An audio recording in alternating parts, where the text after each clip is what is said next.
Good morning everyone. एक बार फिर आप लोगों का वीडियो क्लास में स्वागत है। आज हम इतिहास का, हिस्ट्री का जो दूसरा लेसन है, यूरोप में समाजवाद का उदय एवं रूसी क्रांति, उसके बारे में इंट्रोडक्टरी क्लास के रूप में आ रहे हैं। इससे पहले हम लोगों ने देखा था कि हमारा जो फर्स्ट लेसन था वह था फ्रांसीसी क्रांति। दुनिया में अनेकों सारे क्रांतियां हुई हैं और हर क्रांति का अपना अपना महत्व है। ऑलरेडी मैं आपको फ्रांसीसी क्रांति के बारे में कह चुका हूं कि फ्रांसीसी क्रांति एक युगांतकारी घटना थी, यानी युग को अंत करने वाली घटना, यानी मध्यकाल को समाप्त करके आधुनिक युग को लाने वाली घटना के रूप में फ्रांसीसी क्रांति को देखा जाता है। अब इस फ्रांसीसी क्रांति का इम्पैक्ट, प्रभाव दुनिया पर पड़ा, खास करके यूरोप के देश फ्रांसीसी क्रांति के प्रभाव से अछूता नहीं रहे। सारे देशों को किसी न किसी तरह से यह प्रभावित किया। परिणाम है, हम आगे चल करके देखेंगे कि फ्रांसीसी क्रांति के परिणाम स्वरूप एक चेन ऑफ रिवेलियंस कायम होता है, यानी विद्रोहों का सिलसिला शुरू हो जाता है कि यूरोप के देशों में केवल फ्रांसीसी क्रांति के प्रभाव के कारण। आज हम फिर यहाँ जो शुरुआत करते हैं, टॉपिक थोड़ा कंट्राडिक्टरी है। कंट्राडिक्टरी मतलब मैं टॉपिक आपको दे रहा हूँ यूरोप में समाजवाद का उदय, रूसी क्रांति, और मैं बोल रहा हूँ फ्रांसीसी क्रांति। तो इन दोनों में क्या तालमेल है? तो फ्रांसीसी क्रांति के प्रतिक्रिया स्वरूप, फलस्वरूप यूरोप के देशों पर जो प्रभाव पड़ा, राजनीतिक प्रभाव को हम बाद में चर्चा करेंगे, हम पहले सामाजिक प्रभाव का चर्चा करेंगे। यह जो आज का टॉपिक है कि फ्रांसीसी क्रांति का यूरोपीय समाज पर प्रभाव, यही प्रभाव धीरे धीरे परिवर्तन की ओर ले जाता है, दुनिया में भिन्न भिन्न क्रांति को जन्म देता है। तो फ्रांसीसी क्रांति के परिणाम स्वरूप, उसके प्रभाव स्वरूप यूरोपीय समाज मुख्य रूप से तीन खेमा में बट गया। एक खेमा था उदारवादी, दूसरा खेमा था रेडिकल, और तीसरा खेमा था रूढ़िवादी। ये उदारवादी, रेडिकल और रूढ़िवादी, इन तीनों ही ग्रुप के बारे में थोड़ा संक्षिप्त जानकारी ले लें, जो आगे चल करके हमें यहाँ रूसी क्रांति को समझने में सहायता मिलेगी। ये उदारवादी थे क्या? तो यूरोपीय समाज के जो मुख्यतः संपन्न लोग थे, धनी लोग थे, जमीनों के मालिक थे या कल कारखानों के मालिक थे, ये उदारवादी थे। उदारवादी मतलब उदार बनो। किसके प्रति? तो गरीबों, मजदूरों, समाज के जो कमजोर वर्ग है उसके प्रति उदार बनो। ये उदारवादी मानते थे कि यूरोपीय समाज में जितने सारे धर्म हैं उन सारे धर्मों का सम्मान किया जाए। पहला पॉइंट, इनकी विचारधारा का पहला तत्व, सभी धर्म को बराबर महत्व दिया जाए। दूसरा जो इन लोगों की विचारधारा थी वह थी वंश पर आधारित जितने प्रकार के अनियंत्रित सत्ता हैं। जैसा कि आपने देखा होगा कि फ्रांसीसी क्रांति में राजा जो था वंश पर आधारित अनियंत्रित सत्ता का प्रयोग कर रहा था। तो ये उदारवादी वर्ग जो यूरोप में पैदा हुआ, उसका मानना था कि ये वंश पर आधारित जो अनियंत्रित सत्ता है उसका समाप्त होना चाहिए। ये इसके विरोधी थे। तो नागरिकों को अधिकार दिया जाएगा। तो नागरिकों के अधिकार की रक्षा कैसे हो? तो यहाँ ये उदारवादी न्यायपालिका को यह महत्व देते थे कि न्यायपालिका ही नागरिकों के अधिकारों की रक्षा करेंगे। तो ये कानूनी सत्ता की स्थापना के पक्षधर थे। न्यायपालिका द्वारा अधिकारों की रक्षा का मतलब है कानून की सत्ता की स्थापना करना। लेकिन विडंबना है, इतना मैंने आपको कहा, इतने अच्छे विचारधारा को से परिचय कराया, लेकिन ये लोकतंत्रवादी नहीं थे।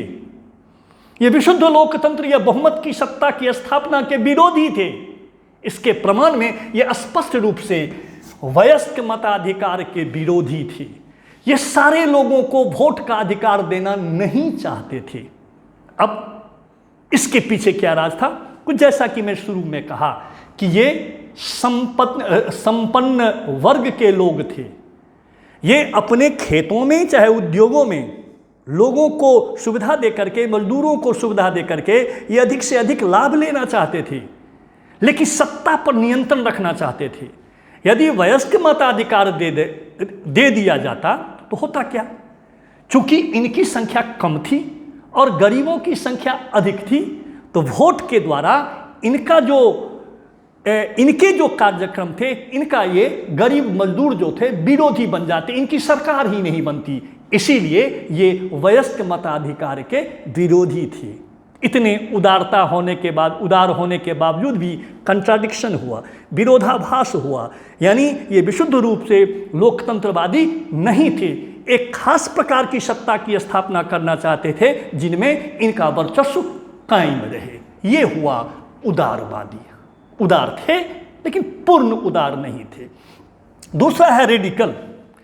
रेडिकल का मतलब होता है बच्चों कि आमूल परिवर्तनवादी। उदाहरण स्वरूप एक मैं आपको दे रहा हूं, ये एक डस्टर है। तो रेडिकल का माने समझो कि यह ऐसे खड़ा है, लंबत खड़ा है, इसकी सिरा यहां है, तो ऐसे पलट दो, यानी जितना जल्दी हो सके परिवर्तन कर दो।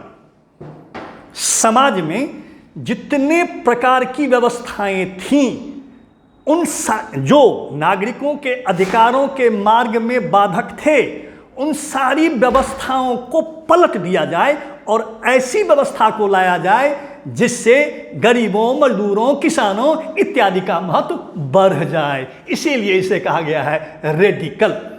सीधी सी बात है, समाज में धनिकों की संख्या कम होती है, आज भी है और पहले भी हर एक जमाना में ही रहा है। तो गरीबों की संख्या अधिक थी, इसीलिए यह बहुमत पर आधारित सत्ता की स्थापना के पक्षधर थे। ये चाहते थे कि लोगों को वयस्क मताधिकार का पावर दिया जाए, अधिकार दिया जाए, और चूंकि इनकी संख्या अधिक थी तो इनकी जीत होती और वयस्क मताधिकार के आधार पर ये अपनी सरकार की स्थापना करते। फ्रांसीसी क्रांति के बारे में इतना महत्व दिया जाता है, कहा जाता है, लेकिन सार्वभौम वयस्क मताधिकार के सिद्धांत का पालन फ्रांसीसी क्रांति भी नहीं कर सका पूर्ण रूप से, क्योंकि फ्रांसीसी क्रांति में भी महिलाओं को अधिकार नहीं दिया गया था। ये रेडिकलवादी महिला समेत सारे लोगों को सार्वभौम वयस्क मताधिकारी के पक्षधर थे। ये जमींदार और उद्योगपतियों को मिले किसी भी प्रकार के विशेषाधिकार का विरोधी थे।